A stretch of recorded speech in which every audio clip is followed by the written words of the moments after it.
제 이름은 김순옥이에요. 올해 75. 거실 소파에 앉아 낡은 앨범을 무릎 위에 펼쳤어요. 가죽 커버는 곳곳이 헤어져 있었고 모서리는 닳아서 속살이 드러나 있었죠. 30살 때 시장에서 10,000원 주고 산 거예요. 당시엔 적지 않은 돈이었는데 노란 빛으로 바른 사진들을 한 장 한 장 넘겼어요. 첫 페이지에는 두 아이를 품에 안은 젊은 여자가 환하게 웃고 있었어요. 검은 머리가 찰랑거리던 그 시절. 하얀 블라우스에 검은 치마를 입고 아이들은 깨끗하게 빨아 입힌 옷을 입었죠. 큰애가 5살, 작은애가 2살 때 찍은 거예요. 사진관에서 찍었어요. 그땐 사진 한 장 찍는 게 큰일이었으니까. 제 손가락이 사진 위를 쓰다듬었어요. 손가락 마디마다 세월의 흔적이 깊게 새겨져 있었죠. 굵은 관절, 거친 피부, 여기저기 튀어나온 핏줄. 평생 일한 손이었어요. 사진 속 아이들은 해맑게 웃고 있었어요. 큰아들 민수는 제 무릎에 앉아 있고 딸 수진이는 제 품에 안겨 있었죠. 그때는 몰랐어요. 이 아이들을 키우기 위해 얼마나 많은 눈물을 흘려야 하는지. 남편이 교통사고로 세상을 떠난 게 35대였어요. 다음 페이지를 넘겼어요. 영정사진.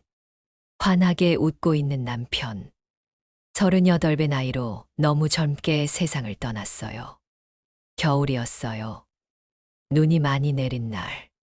퇴근하다가 미끄러진 버스에 말을 잊지 못했어요. 40년이 지났지만 그날의 기억은 여전히 생생해요. 병원에서 달려온 전화. 영안실로 향하는 복도.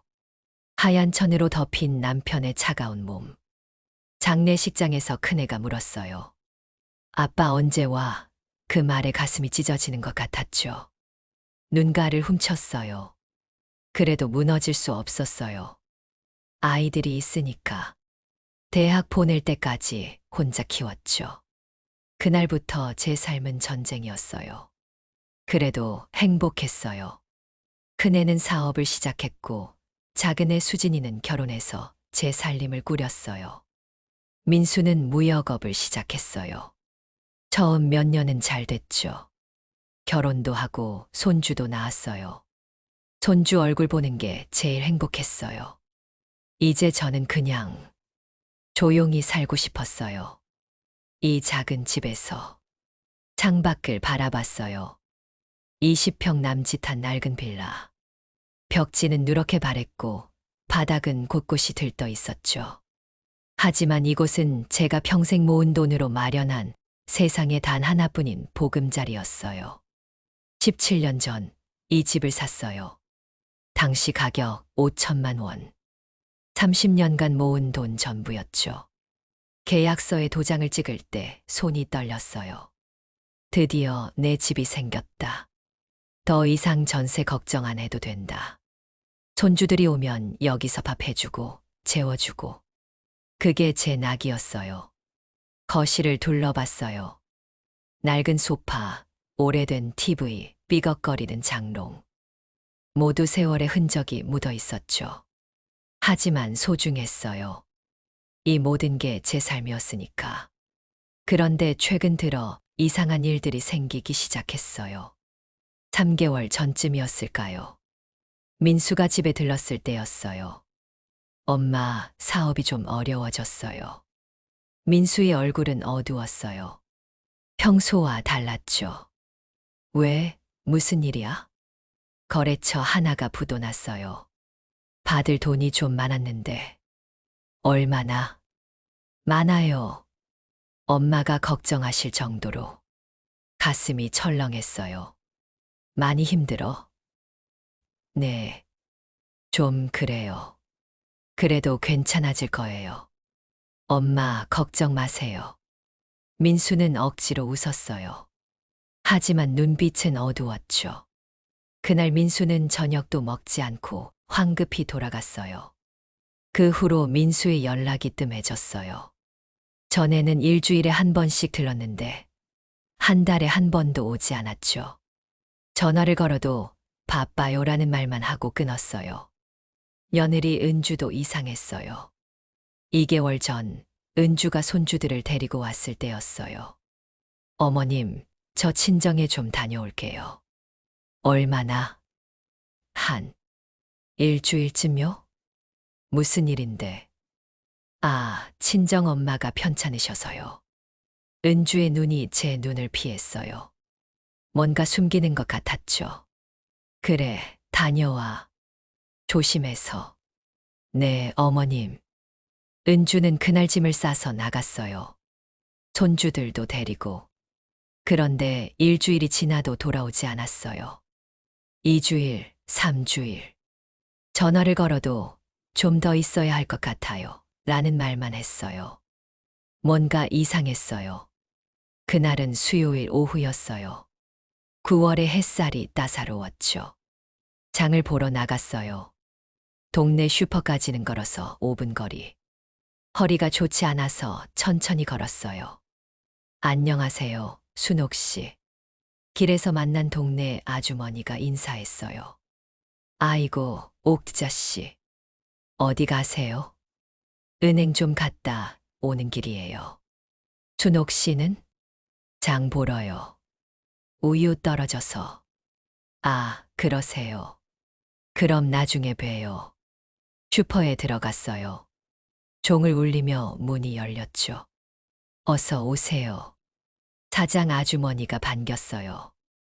60대 초반쯤 되어 보이는 저와 나이가 비슷한 분이었죠. 냉장고 앞으로 갔어요. 우유 한 팩을 집어들었어요. 유통기한을 확인했죠. 10월 5일까지. 괜찮네. 계란도 한 판 집어들었어요. 계산대로 향했어요. 사장님, 우유랑 계란이요. 순옥 씨. 잠깐만요. 사장 아주머니가 바코드를 찍기 시작했어요. 삑, 삑. 그때였어요. 제 뒤에서 수근거리는 소리가 들렸어요. 2명의 아주머니가 과자 코너에 서서 이야기하고 있었죠. 저 집 요즘 좀 이상하지 않아요? 목소리가 작았지만 조용한 슈퍼 안에서는 다 들렸어요. 누구요? 순옥 씨네요. 저번 주에 은행 사람들이 왔다 갔다던데. 귀를 기울였어요. 은행 사람들. 은행 사람이요. 무슨 일로? 글쎄요. 우리 남편이 봤대요. 정장 입은 사람들이 2~3명 와서 문 두드리고 그랬대요. 에이, 무슨 일이겠어요. 보험이나 그런 거 아닐까? 아니래요. 분명 은행 로고가 있는 차였대요. 그리고 아주머니가 목소리를 더 낮췄어요. 제 친구가 부동산 하는데 거기서 들었대요. 순옥 씨네 집 담보 잡혔다고. 담보요? 응. 대출을 받았나 봐요. 집을 담보로. 순옥 씨가, 에이, 설마. 순옥 씨가 무슨 빚을 져. 그러니까요. 근데 친구가 확실히 봤대요. 등기부등본에 근저당권이 설정됐다고. 그럼 빚이 있다는 거잖아요? 그런가 봐요. 근데 순옥 씨가 평생 그렇게 검소하게 사셨는데 무슨 빚이 있겠어요. 아마 자식들 때문 아닐까. 제 손이 미세하게 떨렸어요. 우유팩을 쥔 손에 힘이 들어갔죠. 담보, 대출, 근저당권. 무슨 소리지? 총 6,800원입니다. 사장 아주머니의 목소리가 들렸어요. 정신을 차리고 지갑을 열었어요. 10,000원을 내밀었죠. 네, 잠깐만요. 거스름 돈 3,200원이요. 네. 동전을 받아 지갑에 넣었어요. 손이 떨려서 동전 하나를 바닥에 떨어뜨렸어요. 땡그랑 소리가 났죠. 아이고. 허리를 굽혀 동전을 주었어요. 무릎이 아팠어요. 비닐봉지를 들고 슈퍼를 나섰어요. 뒤에서 계속 수군거리는 소리가 들렸어요. 순옥 씨 들었을까요? 아, 이런. 조금만 작게 말할 걸. 괜찮아요. 어차피 소문 다 돌잖아요. 걸음을 재촉했어요.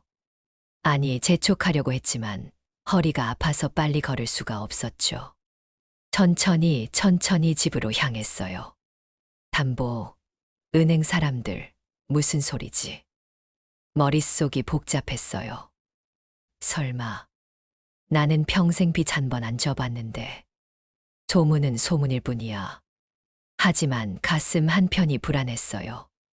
은행 사람들이 왔다는 말, 담보가 잡혔다는 말. 그게 사실이라면? 아니야. 설마 그럴 리가. 고개를 저었어요. 집에 도착했어요.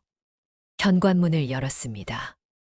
익숙한 김치찌개 냄새가 나야 할 시간인데 집안은 쌀쌀했어요. 아무도 없었습니다. 며느리도 손주들도 없었어요.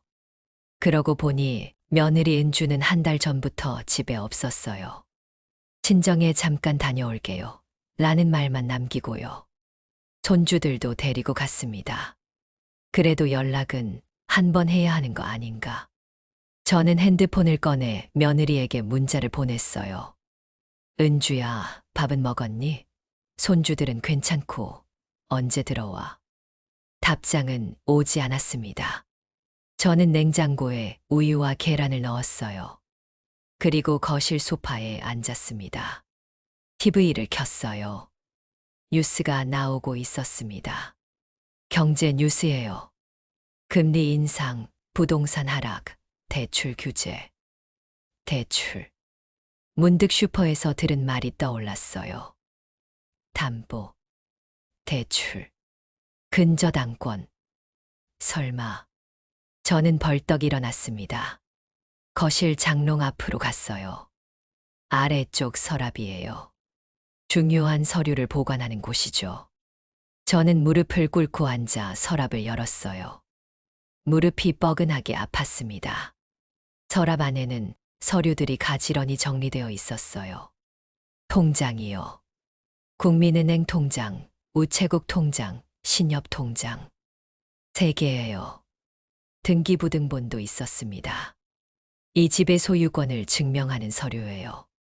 저는 등기부등본을 꺼냈어요. 펼쳤습니다. 부동산 등기부등본. 소재지 서울시 구동 1, 232, 45. 소유자 김순호. 여기까지는 정상이었어요. 그런데 아래쪽에 을구 소유권 이외의 권리에 관한 사항. 순위번호 1 등기 목적 근저당권 설정 접수. 2022년 3월 15일 권리자. 은행 주식회사. 채권 최고액 1억 400만 원 채무자. 김순호. 저는 숨이 멈췄습니다. 근저당권. 1억 400만 원? 이게 뭐야? 저는 서류를 다시 봤어요. 혹시 제가 잘못 본 건가 싶어서요. 하지만 분명히 적혀 있었습니다. 채무자 김순호. 아니야. 이건 아니야. 저는 서류를 내려놓았어요. 손이 떨렸습니다. 건강보험증, 연금 통장. 그리고 도장이에요. 저는 손을 뻗었습니다. 도장이 있어야 할 자리예요. 빨간 상자요. 그 안에 제 이름이 새겨진 도장이 들어있어야 했어요. 상자가 없었습니다. 저는 서랍을 더 뒤적였어요. 통장 아래를 뒤적이고 서류 사이를 뒤적였습니다. 없었어요. 이상하네. 저는 다른 서랍도 열어봤습니다. 위쪽 서랍, 옆쪽 서랍이요. 모두 열어서 확인했어요. 도장은 어디에도 없었습니다. 내가 어디 뒀나. 저는 고개를 갸웃거렸어요. 나이 들어서 깜빡한 건가 싶었습니다. 하지만 등기부등본의 그 문구가 계속 머릿속을 맴돌았어요. 근저당권 설정. 채권 최고액 1억 400만 원. 채무자 김순호. 내가 대출을 받았다고? 저는 기억을 떠올리려 했습니다. 2022년 3월이요. 그때 무슨 일이 있었을까요? 기억이 나지 않았어요. 저는 소파에 주저앉았습니다.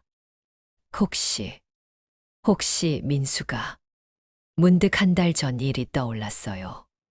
큰아들 민수가 집에 들렀을 때였습니다. 엄마, 잠깐 서류 좀 볼게요. 무슨 서류? 아, 등기부등본 확인하려고요. 세금 신고하는데 필요해서요. 그래, 서랍에 있어. 민수는 거실 장롱 앞에 앉았어요. 서랍을 열었습니다. 그리고 서류를 뒤적였어요. 저는 부엌에서 과일을 깎고 있었습니다. 사과를 깎아서 접시에 담았어요. 민수야, 사과 먹어. 네, 감사합니다. 민수는 서류를 보다가 사과를 한 조각 입에 넣었어요. 그리고 다시 서류를 봤습니다. 10분쯤 지났을까요? 민수가 서랍을 닫았어요. 엄마, 다 봤어요. 그래. 민수는 사과를 다 먹고 일어났습니다. 저 가볼게요. 바빠서. 벌써 저녁이라도 먹고 가지. 아니요. 약속이 있어서요.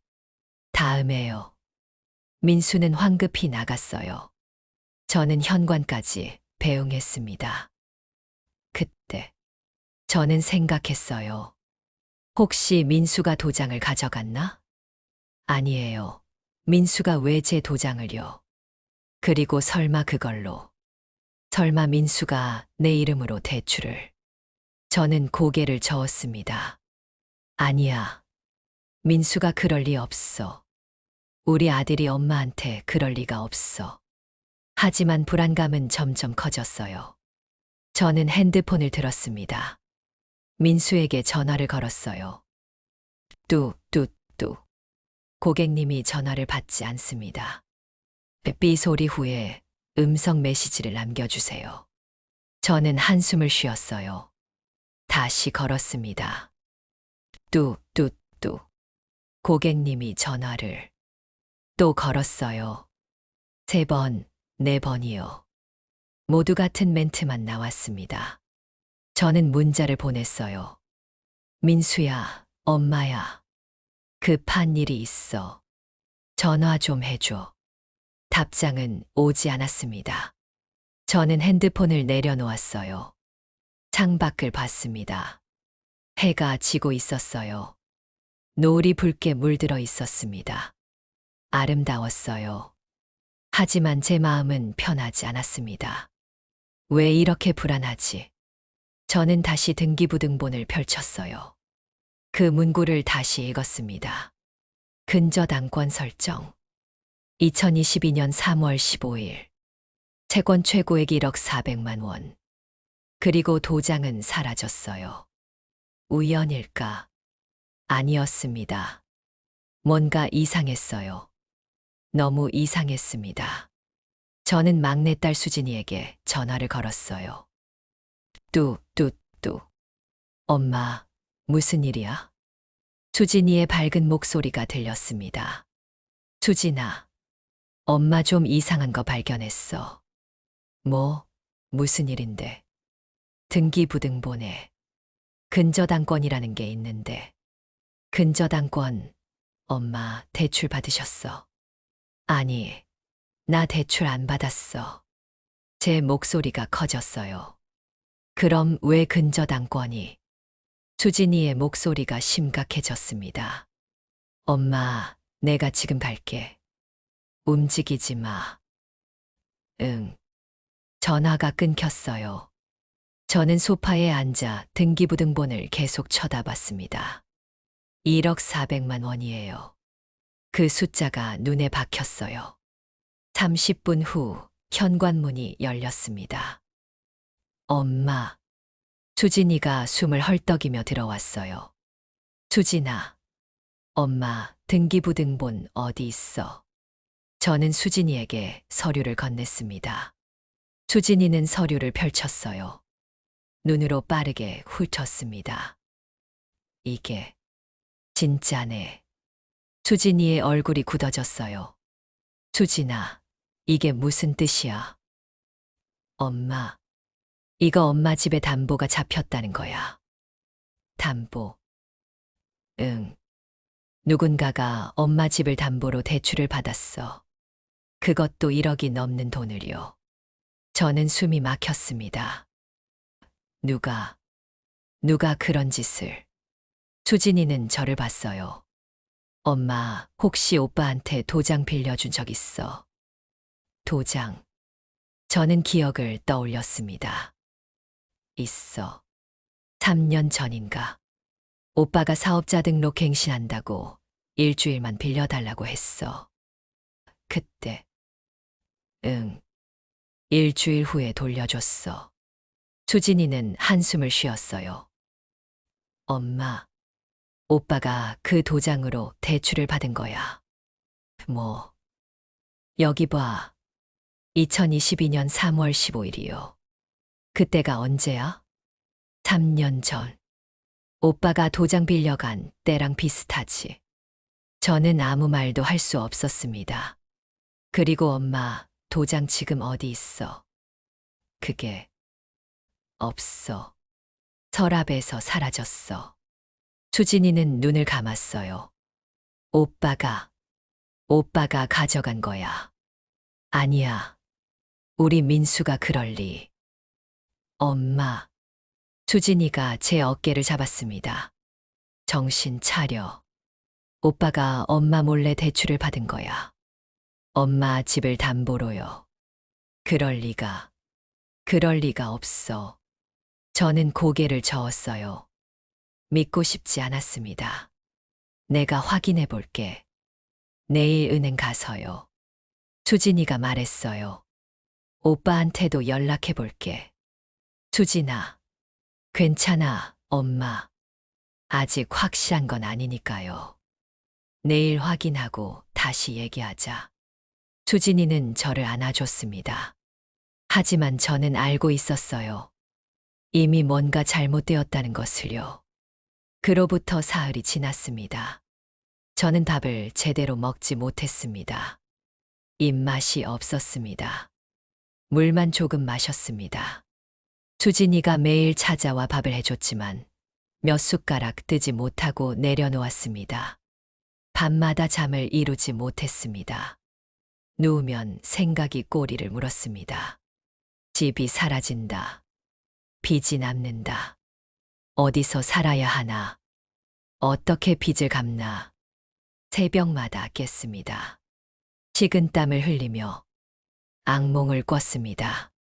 길거리에 나앉는 꿈. 민수가 등을 돌리는 꿈. 체중이 5kg나 빠졌습니다. 거울을 보니 얼굴이 푹 꺼져 있었습니다. 눈 밑에는 다크서클이 짙게 자리 잡았습니다. 광대뼈가 튀어나와 보였습니다. 수진이가 놀랐습니다. 엄마, 이러다 쓰러지겠어. 밥 좀 먹어. 먹어야 하는데. 목으로 안 넘어가. 엄마. 수진이는 죽을 쑤어왔습니다. 저는 억지로 몇 숟가락 먹었습니다. 그날은 수요일 저녁이었습니다. 저는 거실 소파에 앉아 멍하니 TV를 보고 있었습니다. 뉴스가 나오고 있었지만 무슨 내용인지 하나도 들리지 않았습니다. 머릿속은 온통 빚 생각뿐이었습니다. 1억 4천만 원. 어떻게 갚지? 집이 팔려도 8천만 원이 남는데. 10월 15일. 이제 열흘밖에 안 남았습니다. 그때 현관문이 열리는 소리가 들렸습니다. 저는 깜짝 놀라 고개를 돌렸습니다. 엄마. 큰아들 민수였습니다. 1달 반 만이었습니다. 1달 반 동안 연락도 없던 민수가 집에 들어섰습니다. 민수야. 저는 소파에서 벌떡 일어났습니다. 민수는 고개를 푹 숙인 채 들어왔습니다. 얼굴은 수척했습니다. 아니, 수척한 정도가 아니었습니다. 완전히 야위어 있었습니다. 눈 밑에는 다크서클이 짙게 자리 잡고 있었습니다.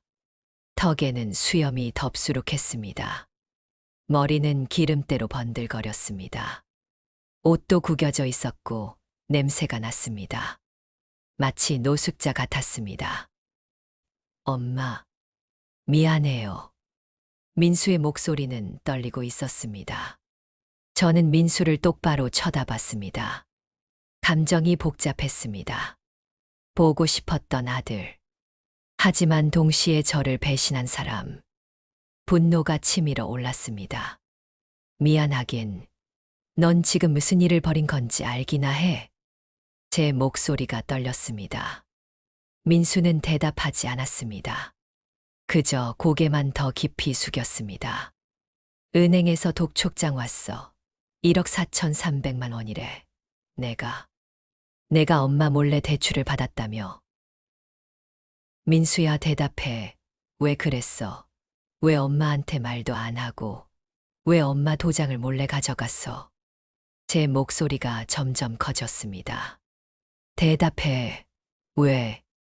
민수는 여전히 침묵했습니다. 민수야. 저는 소리를 질렀습니다. 민수가 고개를 들었습니다. 눈이 충혈되어 있었습니다. 눈물이 고여 있었습니다. 엄마, 죄송해요. 죄송하다고. 그 말 한마디로 끝이야. 사업이 어려웠어요. 민수의 목소리는 간신히 들릴 정도로 작았습니다. 사업이 어려우면 엄마한테 말을 했어야지. 왜 몰래 대출을 받아? 말을 어떻게 해요? 민수가 목소리를 높였습니다. 엄마가 평생 고생한 거 아는데 또 걱정 끼칠 수가 없었어요. 그래서 엄마 집을 담보로 잡은 거야. 그게 날 걱정하는 거야. 저도 어쩔 수 없었어요. 민수의 목소리가 떨렸습니다. 3년 전에 거래처가 부도났어요. 한순간에 2억이 날아갔어요. 은행에서는 더 이상 대출을 안 해줬어요. 제 신용은 바닥이었어요. 다른 방법이 없었어요. 다른 방법이 없으면 엄마 집을 담보로 잡아 엄마가 평생 일해서 마련한 집을? 저는 주먹을 불끈 쥐었습니다. 일만 잘 풀리면 6개월이면 갚을 수 있을 줄 알았어요. 그런데 투자가 또 실패했어요. 작년에. 그래서 작년에 또 대출을 받은 거야? 4천만 원을? 민수는 고개를 끄덕였습니다. 이번엔 정말 잘 될 줄 알았어요. 이번만 넘기면 다 갚고 엄마한테 효도할 수 있을 줄 알았어요. 그런데 또 실패했다 이거지. 제 목소리는 차가웠습니다. 네. 넌 엄마가 늙으면 어디서 살 줄 알고 그런 거야? 저는 떨리는 목소리로 물었습니다. 엄마 노후는 생각도 안 한 거야. 집이 경매로 넘어가면 엄마는 어디서 살아? 빚은 8천만 원이나 남는데 그건 누가 갚아? 민수는 고개를 들지 못했습니다. 내 명의로는 대출이 안 되니까 엄마 집을 담보로 잡은 거야? 엄마를 이용한 거야. 엄마. 민수가 무릎을 꿇었습니다. 쿵. 바닥에 이마를 찧었습니다. 1번, 2번, 3번. 엄마, 미안해요. 정말 미안해요. 제가 잘못했어요. 쿵. 쿵. 쿵. 이마를 찢는 소리가 거실에 울렸습니다. 저는 그 모습을 내려다봤습니다. 때리고 싶었습니다. 아니, 때리는 걸로는 부족했습니다. 평생을 바쳐 키운 자식이 저를 이렇게 배신했다는 사실이 너무 고통스러웠습니다. 그만해. 저는 소리쳤습니다. 민수는 고개를 들었습니다. 이마에서 피가 났습니다. 붉은 피가 눈썹을 타고 흘러내렸습니다. 엄마, 제가 어떻게든 할게요. 돈 구해서 갚을게요. 어떻게 구해? 어떻게? 10일밖에 안 남았어. 제가. 민수는 말을 잇지 못했습니다. 1억 4천만 원을 10일 안에 어떻게 만들어? 말해봐. 저도 모르겠어요. 하지만 하지만 민수는 울기 시작했습니다. 어린아이처럼 엉엉 울었습니다. 저는 그 모습을 보며 가슴이 찢어지는 것 같았습니다. 미워해야 하는데 동시에 안쓰러웠습니다. 제 아들이니까. 하지만 이내 분노가 다시 치밀어 올랐습니다. 넌 내 아들이 아니야. 제 목소리가 떨렸습니다. 내 아들은 이렇게 엄마를 배신하지 않아. 엄마. 그때였습니다. 거실 문이 열리며 며느리 은주가 들어왔습니다. 저는 깜짝 놀랐습니다. 은주는 친정에 간 줄 알았는데. 어머님. 은주의 얼굴도 수척했습니다. 눈은 충혈되어 있었고 입술은 바짝 말라 있었습니다. 머리는 산발이었고 옷도 구겨져 있었습니다. 민수보다는 나았지만 역시 많이 야위어 있었습니다. 은주야, 너 언제 왔어? 방금요. 이 사람 뒤따라왔어요. 은주가 민수를 손가락으로 가리켰습니다. 어머님, 말씀드릴 게 있어요. 저는 은주를 봤습니다. 무슨 말을 하려는 걸까? 어머님, 사실은 은주가 심호흡을 했습니다. 도장 빼낸 거 저예요. 거실이 순간 조용해졌습니다. 뭐라고? 제 목소리가 떨렸습니다. 3년 전 그때 이 사람이 도장 빌려달라고 했을 때 은주가 민수를 쳐다봤습니다. 실제로 어머님 서랍 뒤진 건 저였어요. 어머님 몰래요. 당신, 그게 무슨 소리야? 민수가 벌떡 일어났습니다. 어머님 서랍 뒤진 건 내가 시켜서 한 거잖아. 시켰다고? 은주가 비웃었습니다. 당신이 우리 가족을 위해서라고 했잖아요. 엄마는 어차피 혼자 사시니까 우리가 집 물려받을 거잖아. 그때까지만 좀 쓰고 나중에 다 갚고 효도하면 된다고 했잖아요. 저는 숨이 막혔습니다. 당신이 그렇게 말했어요. 나는 정말 믿었어요. 은주의 목소리가 높아졌습니다. 우리 가족을 위해서 어머님도 나중에 편하게 해드리려고 그래서 어쩔 수 없이 한 거라고. 난 정말 믿었어요. 당신이 가족을 위해서 어쩔 수 없이 한 거라고. 6개월이면 갚는다고 했잖아요. 은주는 울기 시작했습니다. 그런데 작년에 또 대출 받았을 때 그 돈 어디 갔어요? 사업 자금으로. 거짓말하지 마. 은주가 소리쳤습니다. 가방에서 서류 몇 장을 꺼내 던졌습니다. 종이들이 바닥에 흩어졌습니다. 저는 바닥을 봤습니다. 거기에는 통장 사본들이 있었습니다. 당신 비밀 계좌 다 찾았어요. 민수의 얼굴이 하얗게 질렸습니다. 2024년 9월 3일 모텔 12만 원. 9월 10일 호텔 25만 원. 9월 17일 여성 의류 구매 38만 원. 9월 24일 레스토랑 45만 원. 10월 1일 귀금속 구매 80만 원. 이게 다 뭐예요? 은주가 서류를 하나씩 집어 민수에게 던졌습니다. 당신 바람핀 거 다 알아요. 그리고 이거. 은주가 또 다른 서류를 꺼냈습니다.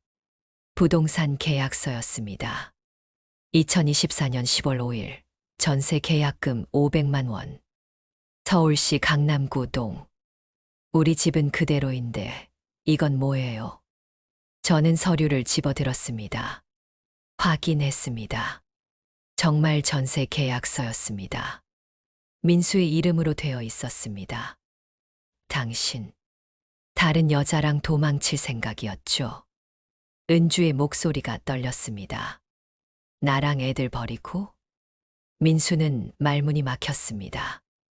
난 한 달 내내 알아봤어요. 당신이 어디 가고, 누구 만나고, 무슨 짓을 하는지. 은주가 핸드폰을 꺼냈습니다. 사진을 보여줬습니다. 저도 화면을 봤습니다. 거기에는 민수가 젊은 여자와 손을 잡고 걷는 사진이 있었습니다. 또 다른 사진에는 민수가 그 여자와 카페에서 웃으며 이야기하는 모습이 있었습니다. 또 다른 사진에는 둘이 호텔에 들어가는 모습이 있었습니다. 이 여자가 누구예요? 은주가 물었습니다. 민수는 대답하지 못했습니다. 당신 회사 직원이죠. 27살. 미혼. 그 여자랑 1년 전부터 만났어요. 그렇죠. 대답해요. 은주가 소리쳤습니다. 민수는 고개를 숙였습니다. 미안해. 미안해? 은주가 웃었습니다. 하지만 눈물이 흘러내렸습니다. 당신 나랑 결혼한 지 10년이야. 우리 애들 둘이야. 큰애가 8살, 작은애가 5살이야. 그걸 다 버리고 도망칠 생각이었어. 아니. 아니야. 아니긴 뭐가 아니야. 전세 계약금까지 넣었잖아. 은주는 민수에게 다가갔습니다. 그리고 뺨을 때렸습니다. 짝. 큰 소리가 났습니다. 민수는 맞고도 고개를 들지 못했습니다. 당신이 어머님 돈으로 바람 피우고 여자 만들고 도망갈 준비를 한 거야. 그렇죠. 민수는 아무 말도 하지 못했습니다. 은주가 저를 봤습니다. 눈에 눈물이 가득했습니다. 어머님, 죄송해요. 저도 속았어요. 저도 이용당한 거예요. 은주야. 도장을 빼낸 건 제 손이었어요. 그건 제 잘못이에요. 변명할 수 없어요. 은주는 바닥에 무릎을 꿇었습니다. 하지만 전 이 사람이 정말 사업 자금으로 쓸 줄 알았어요. 6개월이면 갚는다고 했으니까. 가족을 위해서라고 했으니까. 은주의 목소리가 떨렸습니다. 저는 두 사람을 번갈아 봤습니다. 며느리도 아들도 모두 거짓말쟁이였습니다. 그러니까 제 목소리가 갈라졌습니다. 너희 둘 다 나를 속인 거야? 은주가 제게 고개를 숙였습니다. 어머님, 제가 도장을 빼는 건 맞아요. 그건 제 잘못이에요. 평생 죄책감을 안고 살 거예요. 은주의 눈에서 눈물이 뚝뚝 떨어졌습니다. 민수가 바닥에 엎드렸습니다. 엄마, 저도 잘못했어요. 저는 주먹을 불끈 쥐었습니다. 닥쳐. 저는 소리쳤습니다. 평생 자식에게 소리 한 번 제대로 지른 적 없는 제가. 넌 내 아들이 아니야. 제 목소리가 거실에 울렸습니다. 내 아들은 이렇게 엄마를 배신하지 않아. 이렇게 엄마 집을 빼앗으려 하지 않아. 이렇게 엄마 돈으로 바람을 피우지 않아. 엄마, 당장 나가. 내 눈앞에서 사라져. 저는 현관문을 가리켰습니다. 민수는 바닥에 엎드린 채 울고 있었습니다. 나가라고, 당장. 저는 다시 소리쳤습니다. 민수는 비틀거리며 일어났습니다. 현관으로 향했습니다. 문을 열었습니다. 한 번 뒤를 돌아봤습니다. 엄마, 정말 죄송합니다. 나가. 민수는 고개를 숙이고 문을 나갔습니다. 쾅. 문이 닫혔습니다. 거실에는 저와 은주만 남았습니다. 은주는 바닥에 무릎을 꿇고 울고 있었습니다. 저는 은주를 내려다봤습니다. 너도 나가. 어머님, 나가라고 했어. 저는 소리쳤습니다.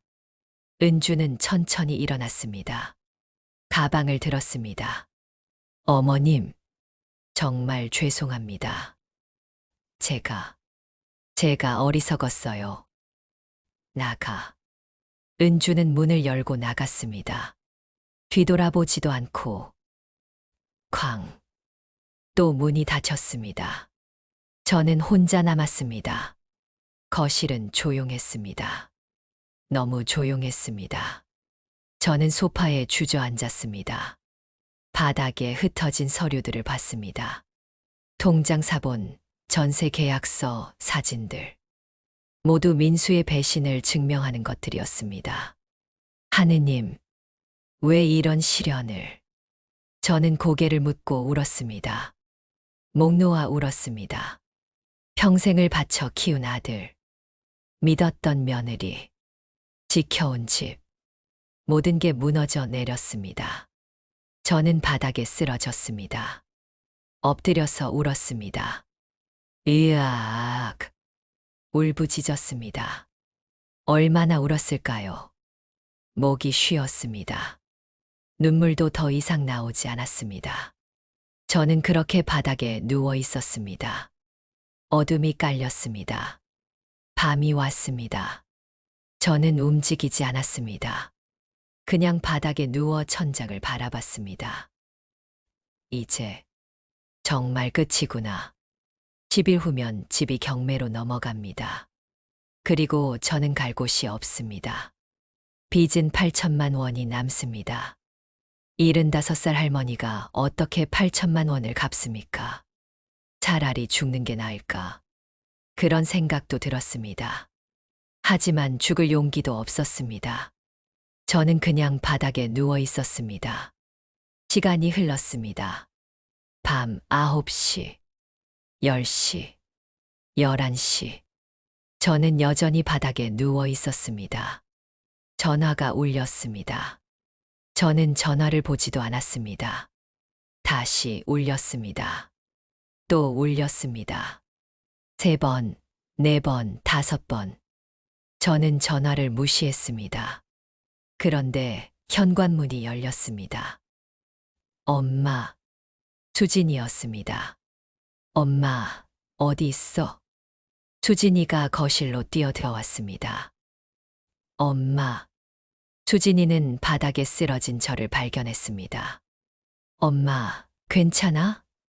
수진이가 저를 안아 일으켰습니다. 수진아, 제 목소리는 거의 들리지 않았습니다. 엄마, 무슨 일이야? 왜 바닥에 누워 있어? 수진이가 저를 소파에 앉혔습니다. 물을 따라줬습니다. 저는 한 모금 마셨습니다. 민수가 왔다 갔어. 오빠가 뭐래? 그리고 은주도. 저는 오늘 있었던 일을 수진이에게 말했습니다. 도장을 빼낸 것, 민수가 바람을 핀 것, 전세 계약서, 모든 것. 수진이는 듣는 내내 얼굴이 굳어 있었습니다. 이 개자식이. 수진이가 이를 악물었습니다. 언니가 도장을 빼냈다고? 그리고 오빠는 바람까지 폈다고? 응. 이런. 수진이는 주먹으로 소파를 쳤습니다. 엄마, 괜찮아? 아니야. 저는 고개를 저었습니다. 수진아, 나, 이제 어떡하지? 엄마. 수진이는 저를 안아줬습니다. 괜찮아질 거야, 엄마. 무슨 수로? 10일밖에 안 남았는데. 내가 뭐라도 할게. 하지만 수진이의 목소리도 떨리고 있었습니다. 저희 둘 다 알고 있었습니다. 이제 방법이 없다는 것을. 배신은 하나로 끝나지 않았습니다. 두 얼굴, 새 얼굴로 저를 무너뜨렸습니다. 일주일이 지났습니다. 저는 거의 죽은 사람처럼 지냈습니다. 밥을 거의 먹지 못했습니다. 하루에 물면 모금, 죽 한 숟가락이 전부였습니다. 체중은 8kg가 빠졌습니다. 거울을 보면 해골 같은 얼굴이 저를 쳐다봤습니다. 광대뼈가 튀어나오고 눈은 푹 꺼져 있었습니다. 입술은 갈라져 있었고 피부는 창백했습니다. 수진이가 놀라며 말했습니다. 엄마, 이러다 정말 죽겠어. 제발 밥 좀 먹어. 먹어야 하는데. 목으로 안 넘어가. 엄마, 제발. 수진이는 울먹였습니다. 저는 수진이를 위해서라도 먹으려고 노력했습니다. 죽 한 숟가락, 두 숟가락. 하지만 그게 전부였습니다. 밤마다 악몽을 꿨습니다. 경매 집행관들이 집에 들이닥쳐 가구를 끌고 나가는 꿈. 길거리에 앉아 구걸하는 제 모습. 민수가 젊은 여자와 손잡고 웃으며 걷는 꿈. 그 여자가 제 목걸이를 하고 있는 꿈. 새벽 4시면 잠에서 깼습니다. 가슴이 답답해서 창문을 열었습니다. 차가운 공기가 폐 속으로 스며들었습니다. 어떻게 이런 일이? 수진이는 매일 찾아왔습니다. 밥을 해주고 청소를 해주고 제 곁을 지켜줬습니다. 하지만 저는 아무 말도 하지 못했습니다. 그저 멍하니 창밖만 바라봤습니다. 민수는 그 후로 연락이 없었습니다. 전화도 문자도 완전히 사라졌습니다. 은주도 나타나지 않았습니다. 그리고 그날 아침이 왔습니다. 10월 15일, 경매 신청일. 저는 침대에 누워 천장을 바라봤습니다. 오늘이구나. 오늘 끝이구나. 일어날 힘도 없었습니다. 그냥 누워 있었습니다. 아침 9시 우체부가 왔습니다. 등기 우편이요. 저는 겨우 일어나 문을 열었습니다. 또 두툼한 봉투였습니다. 이번에는 법원이었습니다. 저는 떨리는 손으로 봉투를 뜯었습니다. 부동산 임의경매 개시결정 통지서. 사건 번호 2025 타경 12345. 소재지 서울시 구동 1 23245. 집원 1 23245. 구조 철근 콘크리트 빌라. 면적 59.4 약 18평. 감정가 8,200만 원. 최저 입찰가 6,560만 원. 감정가의 80%. 입찰 기일 2025년 11월 15일 오전 10시. 입찰 장소 지방법원 경매계. 채권자 은행 주식회사. 채무자 김순호. 채무액 1억 4,300만 원. 본건 부동산에 대하여 임의경매를 개시하오니 이해관계인은 기일 내 의견을 제출하시기 바랍니다. 경매 개시 결정이 확정되었으므로 입찰 기일의 최고가 매수 신고인에게 매각 허가 결정이 내려집니다. 저는 그 자리에 주저앉았습니다. 이제 정말 끝이구나. 경매. 그 단어가 제 심장을 짓눌렀습니다. 11월 15일. 한 달 후. 그날이 되면 제 집은 낯선 사람에게 넘어갑니다. 전화벨이 울렸습니다. 막내딸 수진이었습니다. 엄마, 나 지금 가는 중이야. 문 열어놔. 30분 후 수진이가 숨을 헐떡이며 현관문을 열었습니다. 엄마. 수진이는 저를 안았습니다. 엄마, 경매 통지 받았지? 응. 법원에서 나한테도 왔어. 수진이는 거실로 들어와 노트북을 꺼냈습니다. 엄마, 이거 좀 봐. 수진이가 인터넷에 접속했습니다. 내가 구청에 알아봤어. 오빠가. 수진이의 목소리가 떨렸습니다. 오빠가 작년에 집명의 이전을 시도했대.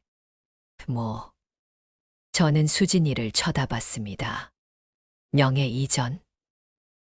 응. 2024년 10월에 명의 이전 신청서를 냈대. 엄마 집을 오빠 앞으로 옮기려고. 수진이는 화면을 저에게 보여줬습니다. 거기에는 부동산 명의 이전 신청서 반려라고 적혀 있었습니다. 신청인 김민수. 대상 부동산 서울시 구동 1 23245. 신청 사유 증여. 신청일 2024년 10월 12일. 처리 결과 반려, 인감증명서 미제출. 반려 사유 소유권 이전을 위한 필수 서류인 인감증명서가 제출되지 않아 신청이 반려되었습니다. 다행히 실패했어. 인감증명서가 없어서 반려됐대. 저는 화면을 빤히 쳐다봤습니다. 증여. 제가 중얼거렸습니다. 오빠가 집을 가져가려고 한 거야, 엄마. 대출만 받은 게 아니라 아예 집을 빼앗으려고 했어. 수진이의 목소리가 떨렸습니다. 이런 개자식이. 정말. 저는 아무 말도 할 수 없었습니다. 제 아들이 집을 빼앗으려고 했다니. 대출도 모자라서 명의까지 가져가려고 했다니. 만약 인감증명서까지 위조했으면 엄마 집이 진작에 오빠 명의로 넘어갔을 거야. 그럼 엄마는 집도 없고 아무 권리도 없고. 수진이는 말을 잇지 못했습니다. 저는 손이 떨렸습니다. 분노가 치밀어 올랐습니다. 민수, 넌 정말. 그리고 언니가 나한테 문자 보냈어. 은주가. 응. 수진이는 핸드폰을 꺼냈습니다. 문자 메시지를 보여줬습니다. 수진아, 어머님께 전해줘. 오빠가 숨겨둔 돈이 있어. 계좌번호는 은행 123-456-789012. 비밀번호는 내 생일 85만 327점 많진 않지만 800만 원쯤 있어. 이건 오빠가 바람 피울 때 쓰려고 숨겨둔 돈이야. 아직 다 안 썼나 봐. 어머님께 드려. 그리고 정말 죄송하다고 전해줘. 나도 공범이었어. 용서받을 수 없지만 그래도 이것만이라도. 저는 문자를 읽었습니다. 800만 원. 응. 언니가 오빠 비밀 계좌를 찾아낸 거야. 바람 피울 때 쓰던 돈이 남아있나 봐. 수진이가 한숨을 쉬었습니다. 언니도 잘못했지만 그래도 양심은 있나 봐. 오빠보다는. 저는 핸드폰을 내려놓았습니다. 800만 원으로 뭘 할 수 있어. 빚은 1억 4천만 원인데. 엄마. 수진이가 제 손을 잡았습니다. 엄마, 나도 돈 있어. 내가 모아둔 적금이 있어. 2,350만 원. 수진아, 그건 내 돈이야. 엄마 돈이기도 해. 엄마가 나 키워줬으니까. 엄마가 평생 고생해서 나 대학까지 보내줬으니까. 수진이는 통장을 꺼냈습니다. 예금주 김수진. 상품명 정기적금. 잔액 2,350만 원. 엄마, 이거 쓰자. 언니 돈이랑 합치면 3,150만 원이야. 수진아, 안 돼. 이건 내가 결혼 전부터 모은 거잖아. 엄마, 결혼은 나중에 다시 하면 돼. 근데 엄마는 하나밖에 없잖아. 수진이의 눈에 눈물이 고였습니다. 엄마 없으면 난 못 살아. 제발 받아줘. 저는 수진이를 안았습니다. 수진아, 고마워. 정말 고마워. 괜찮아, 엄마. 우리 포기하지 말자. 하지만 저희 둘 다 알고 있었습니다.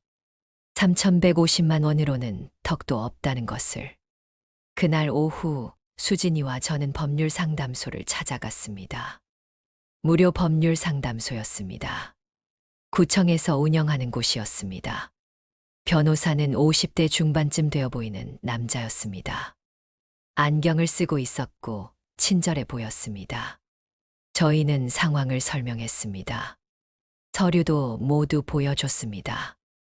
변호사는 서류를 꼼꼼히 검토했습니다. 등기부등본, 대출서류, 독촉장, 경매통지서. 한참을 보더니 한숨을 쉬었습니다. 어머님, 솔직히 말씀드리면 경매를 맡기는 어렵습니다. 그럼 어떻게 해야 해요? 수진이가 물었습니다. 일단 채무액이 1억 4,300만 원인데 담보물 가치가 8천만 원이면 경매로 가도 빚이 6,300만 원 정도 남습니다.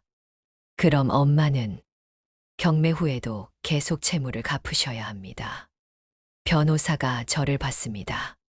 개인회생이나 파산을 고려하실 수도 있지만 개인회생이요. 네. 빚을 줄여주는 제도입니다. 하지만 조건이 있어요. 어떤 조건이요?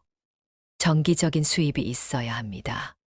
그리고 상환 능력을 증명해야 하고요. 변호사가 저를 쳐다봤습니다. 어머님 나이가 75이시면 소득이 있으신가요? 연금만 37만 원. 그럼 개인회생은 어렵습니다. 월 소득이 최소 100만 원 이상은 되어야 하거든요. 파산은요? 수진이가 물었습니다. 파산도 가능하긴 합니다. 하지만 파산해도 면책이 안 되는 채무가 있어요. 그리고 어머님 나이를 고려하면 변호사는 말을 멈췄습니다. 솔직히 말씀드리면 파산을 해도 최소한의 변제는 하셔야 합니다. 그리고 파산하시면 신용불량자가 되시고 10년 동안 금융거래가 제한됩니다. 그럼 가장 좋은 방법은 아드님과 합의하셔서 아드님이 빚을 갚도록 하는 겁니다. 법적으로는 어머님이 채무자지만 실제로 돈을 쓴 건 아드님이시니까. 오빠가 연락이 안 돼요. 수진이가 말했습니다. 한 달 넘게 연락이 끊겼어요. 완전히 도망간 것 같아요. 변호사는 고개를 저었습니다. 그럼 변호사는 한참을 생각하더니 입을 열었습니다. 어머님, 현실적으로 말씀드리면 경매는 막을 수 없습니다. 이미 법원에서 개시 결정이 났으니까요. 그리고 경매 후에 남는 빚은 천천히 갚으시는 수밖에 없습니다. 은행과 협상해서 분할 상환 계획을 세우시고요. 한 달에 얼마씩 갚아야 하는데요. 6천만 원을 10년에 걸쳐 갚는다고 하면 이자 포함해서 한 달에 6,070만 원 정도 되실 겁니다. 60만 원. 저는 중얼거렸습니다. 저 연금이 37만 원인데. 그럼 부족한 부분은 다른 방법으로 메우셔야죠. 일을 하시거나 가족분들이 도와주시거나. 변호사는 조심스럽게 말했습니다. 솔직히 쉽지 않으실 겁니다. 죄송합니다. 제가 도와드릴 수 있는 게 별로 없네요. 상담소를 나왔습니다. 밖은 쌀쌀했습니다. 10월 중순. 바람이 차갑게 불었습니다. 엄마. 수진이가 제 손을 잡았습니다. 괜찮아. 우리 방법을 찾을 거야. 하지만 수진이의 목소리도 떨리고 있었습니다. 저희는 버스를 타고 집으로 돌아왔습니다. 버스 안에서 저는 창밖을 멍하니 바라봤습니다. 사람들은 평범하게 살고 있었습니다. 웃으며 걷고 커피를 마시고 아이들과 놀고. 하지만 제 세상은 무너지고 있었습니다. 집에 도착했습니다. 저는 소파에 앉았습니다. 엄마, 물 좀 마셔. 수진이가 물을 따라줬습니다. 저는 한 모금 마셨습니다. 수진아. 응. 나. 정말 어떡하지? 제 목소리가 떨렸습니다. 수진이는 제 옆에 앉았습니다. 제 손을 잡았습니다. 엄마, 일단 내 돈이랑 언니 돈 합쳐서 은행에 가자. 조금이라도 빚을 줄이자. 그래봤자 3천만 원이 뭐가 되겠어. 그래도 안 하는 것보다는 나아. 그리고 우리 계속 방법을 찾아보자. 무슨 방법이? 저는 고개를 떨궜습니다. 그날 밤 저는 혼자 앉아 있었습니다. 거실은 어두웠습니다. 불을 켜지 않았습니다. 평생을 바쳐 키운 아들, 믿었던 가족, 지켜온 집, 모두 사라졌습니다. 아니, 사라지는 정도가 아니었습니다. 아들은 저를 배신했습니다. 집을 빼앗으려고 했습니다. 명예 이전까지 시도했습니다. 그 돈으로 바람을 폈습니다. 다른 여자와 새 집까지 구했습니다. 가족을 버리려고 했습니다. 내가 뭘 잘못한 걸까? 저는 천장을 올려다봤습니다. 평생을 자식 위해 살았는데 이게 보답인가? 눈물이 멈추지 않았습니다. 저는 거실 바닥을 봤습니다. 이 바닥을 얼마나 닦았을까? 손주들이 이 바닥에서 뛰어놀았습니다. 저 벽에는 손주들 사진이 붙어 있습니다. 저 식탁에서 명절마다 온 가족이 모여 밥을 먹었습니다. 한 달 후면 이 모든 게 낯선 사람의 것이 됩니다. 저는 일어나 집을 천천히 돌아다녔습니다. 부엌. 여기서 수천 번 밥을 했습니다. 아이들을 위해, 손주들을 위해. 작은 방. 손주들이 잘 때 쓰던 방입니다. 아직도 손주들 장난감이 놓여 있습니다. 안방. 제 방입니다. 17년을 잔 침대. 오래되어 삐걱거리지만 편안했습니다. 화장실. 낡았지만 깨끗하게 관리했습니다. 베란다. 여기서 빨래를 널었습니다. 햇살 좋은 날이면 이불도 말렸습니다. 모든 곳에 추억이 있었습니다. 저는 거실로 돌아와 소파에 앉았습니다. 안녕. 내 집. 저는 중얼거렸습니다. 눈물이 또 흘러내렸습니다. 모든 걸 잃었다고 생각한 그때 제 손을 붙잡아준 사람이 있었습니다. 다음 날 아침입니다.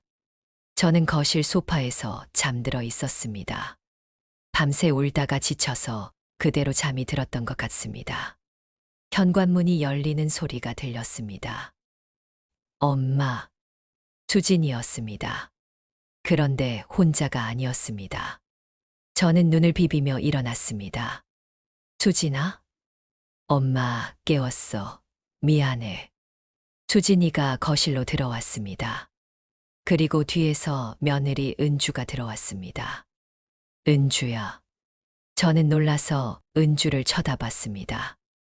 은주는 지난번보다 훨씬 더 수척해 보였습니다. 눈은 충혈되어 있었고 얼굴은 창백했습니다. 하지만 눈빛은 달랐습니다. 이전보다 더 단단해 보였습니다. 어머님. 은주가 무릎을 꿇었습니다. 어머님, 죄송합니다. 제가 정말 잘못했습니다. 저는 아무 말도 하지 못했습니다. 제가 도장을 빼낸 건 변명의 여지가 없어요. 어머님을 배신한 거나 다름없으니까요. 그 점에 대해서는 평생 죄책감을 안고 살 겁니다. 은주의 목소리가 떨렸습니다. 하지만 어머님, 저도 속았어요. 그 사람이 정말 사업 자금으로 쓸 줄 알았어요. 6개월이면 갚는다고 했으니까. 가족을 위해서라고 했으니까. 은주는 눈물을 흘렸습니다. 그런데 그 사람은 그 돈으로 바람을 폈어요. 저와 아이들을 버리려고 했어요. 은주는 바닥에 이마를 찧었습니다. 어머님, 저도 피해자지만 그게 제 잘못을 없애주지는 않아요. 제가 도장을 빼내지 않았다면 이런 일은 없었을 테니까. 저는 은주를 내려다봤습니다. 그래서 어쩌려고. 어머님. 은주가 고개를 들었습니다. 눈물로 범벅이 된 얼굴이었습니다. 제가 일 3개 뛸게요. 이미 구했어요. 낮에는 식당 서빙, 저녁에는 편의점 야간, 주말에는 청소일. 한 달에 300만 원은 벌 수 있어요. 저는 놀라서 은주를 쳐다봤습니다. 300만 원으로 뭘? 빚 갚을게요. 오래 걸려도 10년이 걸려도 끝까지 갚을게요. 은주야. 아이들은 친정엄마가 봐주시기로 했어요. 제가 돈 벌 동안 그리고 제가 모든 걸 책임질게요. 은주의 목소리는 단호했습니다. 어머님께 진 빚은 제가 평생 걸려서라도 갚을게요. 이건 제 잘못이니까요. 저는 아무 말도 할 수 없었습니다. 어디서부터 잘못된 걸까? 저는 고개를 저었습니다. 그리고 그날 우체부가 왔습니다. 등기우편이요. 저는 문을 열었습니다. 두툼한 봉투를 받았습니다. 손이 떨렸습니다. 이미 뭐가 들어있는지 알 것 같았습니다. 봉투를 뜯었습니다. 대출금 상환 독촉 최고장. 기한 내 미상환 시 담보물에 대한 경매 절차가 진행됩니다. 본 통지는 최종 독촉이며 상환기한 경과 시 즉시 법적 조치가 취해집니다. 저는 서류를 쥔 채 주저앉았습니다. 10월 15일. 2주 후였습니다. 2주 후면 제 집이 경매로 넘어갑니다. 하느님, 제발. 저는 서류를 가슴에 안고 울었습니다. 전화가 울렸습니다. 수진이었습니다. 엄마, 나 지금 가고 있어. 독촉장 받았지? 어떻게 알았어? 나한테도 통지 왔어. 이해관계인이라고. 엄마, 기다려. 금방 갈게. 30분 후 수진이가 숨을 헐떡이며 도착했습니다. 엄마. 수진이는 저를 안았습니다. 수진아, 2주밖에 안 남았어. 알아, 엄마. 내가 봤어. 수진이는 독촉장을 다시 읽었습니다. 1억 4,300만 원. 이걸 2주 안에 어떻게? 수진이도 막막한 표정이었습니다. 엄마, 일단 내가 알아볼게. 법률 상담도 받아보고 할 수 있는 방법 다 찾아볼게. 수진아, 엄마 포기하지 마. 아직 2주 있어. 뭐라도 할 수 있어. 하지만 저희 둘 다 알고 있었습니다. 2주 안에 1억 4천만 원을 만드는 건 불가능하다는 것을. 그날 밤 서랍을 열어보니 도장은 제 자리에 없었습니다. 괜찮아요, 엄마. 우리 힘을 합치면 뭐라도 할 수 있어요. 수진이는 저를 꼭 안아줬습니다. 저희는 그날 하루 종일 대책을 논의했습니다. 수진이의 적금 2,350만 원. 은주가 찾아낸 민수의 비밀 계좌 800만 원. 총 3,150만 원. 이 돈으로 일단 은행에 가서 협상해보자. 수진이가 말했습니다. 경매를 조금이라도 늦출 수 있는지 아니면 분할 상환이 가능한지. 가능할까? 모르지. 하지만 해봐야지. 가만히 있으면 아무것도 안 되잖아. 다음 날 저희는 은행을 찾아갔습니다. 대출팀 이성호 차장과 다시 상담했습니다. 어머님 다시 오셨네요. 네. 상환 관련해서 상담하고 싶어서요. 수진이가 말했습니다. 저희가 3,150만 원을 준비했습니다. 이걸로 일단 일부 상환하고 나머지는 분할 상환할 수 있을까요? 차장은 고개를 저었습니다. 죄송하지만 채무액이 1억 4천만 원이고 이미 1년 가까이 연체된 상황입니다. 3천만 원으로는 부족합니다. 그럼 경매를 멈출 수 없나요? 경매 절차는 이미 시작됐습니다. 법원에서 진행하는 거라. 차장이 한숨을 쉬었습니다. 솔직히 말씀드리면 경매를 막으려면 전액을 상환하셔야 합니다. 1억 4,300만 원 전부요. 그럼 저희는 말문이 막혔습니다. 하지만 차장이 말을 이었습니다. 이 돈을 일단 부분 상환으로 넣으시면 경매 후 남는 채무액이 줄어듭니다. 그나마 조금은 도움이 되실 거예요. 얼마나 줄어드는데요?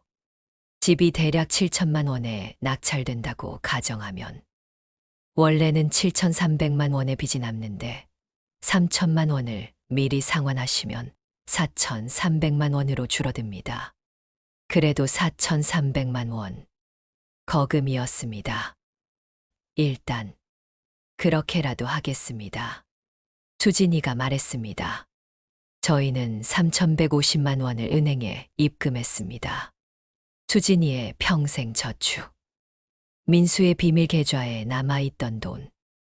모두 빚을 갚는 데 쓰였습니다.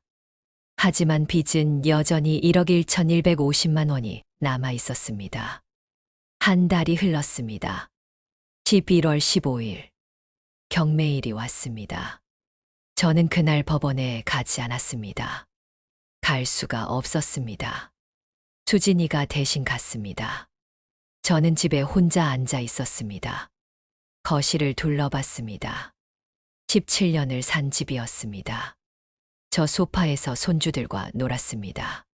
저 식탁에서 명절마다 가족들과 밥을 먹었습니다. 저 부엌에서 아침마다 밥을 지었습니다. 모든 곳에 추억이 있었습니다. 오늘이 마지막입니다. 오후 2시 수진이에게서 전화가 왔습니다. 엄마, 낙찰됐어. 얼마에? 7,200만 원. 저는 눈을 감았습니다. 그럼 남은 빚은? 3,900만 원. 거의 4천만 원.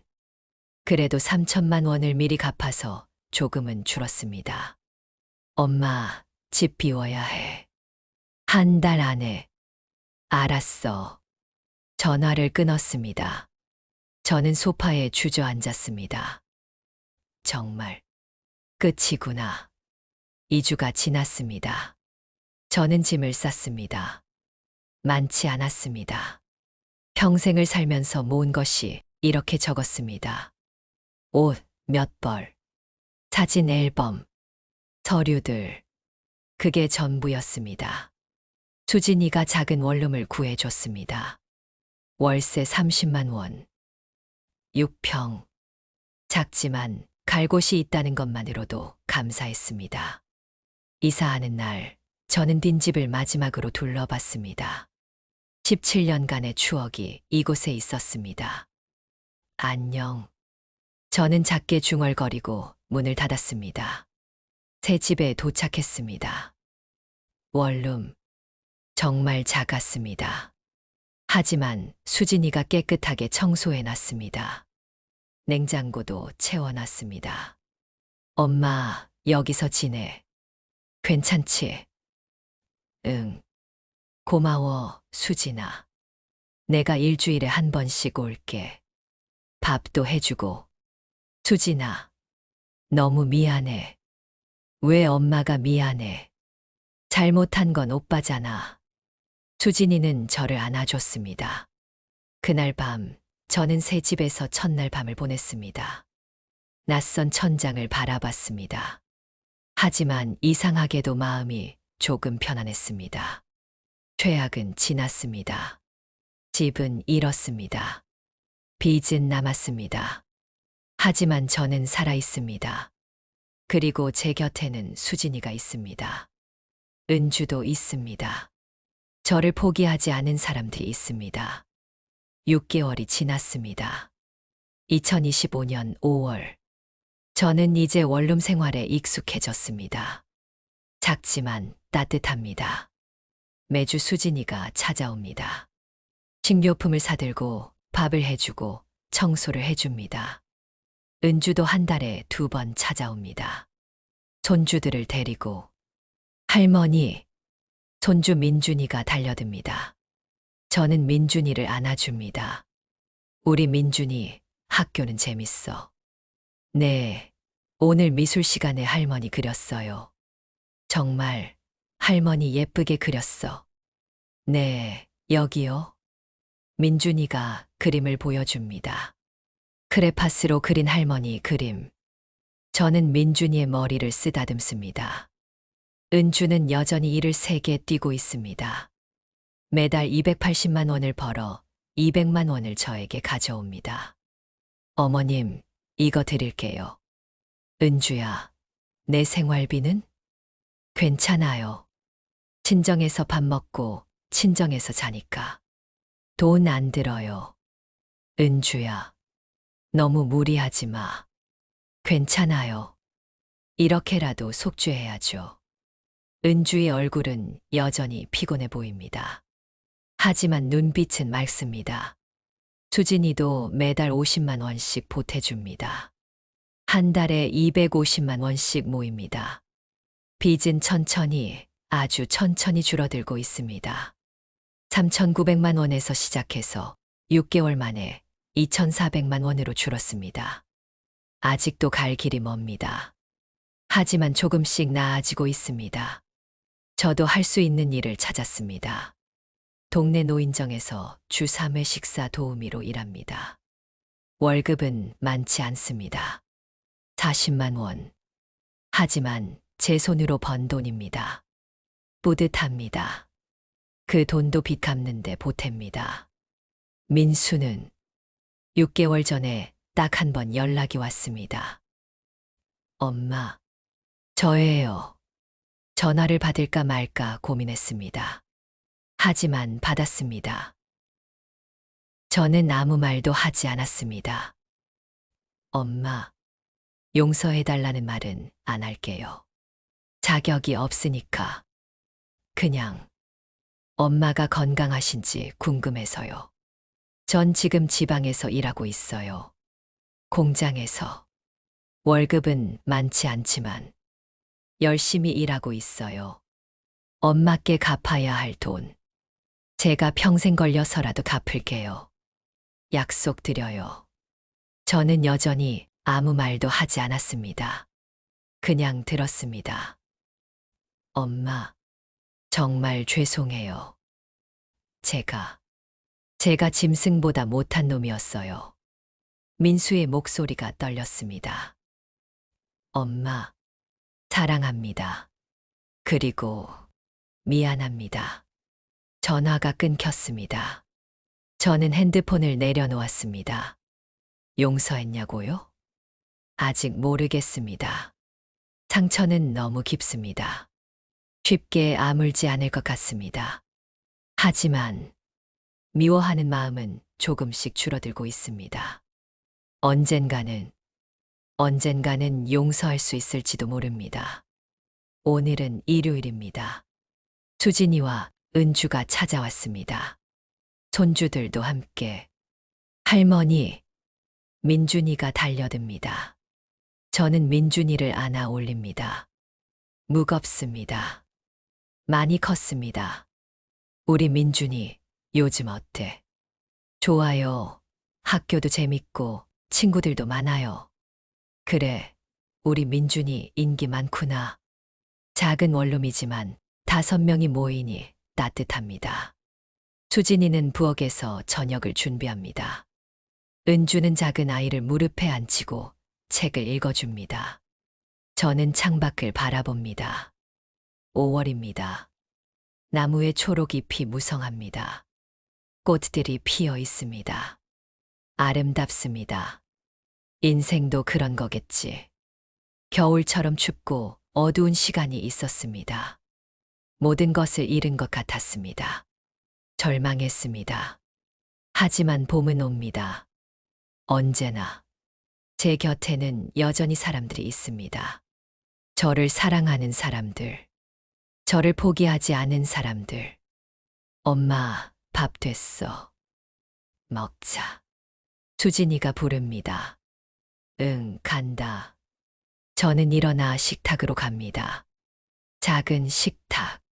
하지만 5명이 둘러앉기에 충분합니다. 자, 다들 손 모아. 수진이가 말합니다. 저희는 손을 모읍니다. 잘 먹겠습니다. 밥을 먹습니다. 김치찌개, 계란말이, 나물. 수진이가 해준 음식들. 맛있습니다. 민준이가 말합니다. 할머니는 행복해요? 저는 민준이를 봅니다. 맑은 눈동자가 저를 쳐다보고 있습니다. 응. 할머니는 행복해. 정말입니다. 집은 잃었습니다. 돈도 없습니다. 빚은 아직 많이 남아 있습니다. 하지만 행복합니다. 왜냐하면 돈은 잃어도 남는 건 결국 사람이구나. 제가 중얼거립니다. 수진이가 저를 봅니다. 엄마, 뭐라고? 아니야. 그냥 혼잣말이야. 저는 웃습니다. 가장 무서운 건 가난이 아니었습니다. 믿었던 사람의 배신이었습니다. 하지만 그 어둠 속에서도 진짜 가족은 빛을 잃지 않는다는 걸. 저는 이제야 알았습니다. 민수는 제 아들입니다. 하지만 저를 배신했습니다. 수진이는 제 딸입니다. 그리고 끝까지 제 곁을 지켜줬습니다. 은주는 며느리입니다. 잘못을 저질렀지만 책임지려고 노력하고 있습니다. 가족의 의미는 혈연이 아니었습니다. 진심이었습니다. 믿음이었습니다. 책임이었습니다. 저는 이제 압니다. 진짜 가족이 누구인지.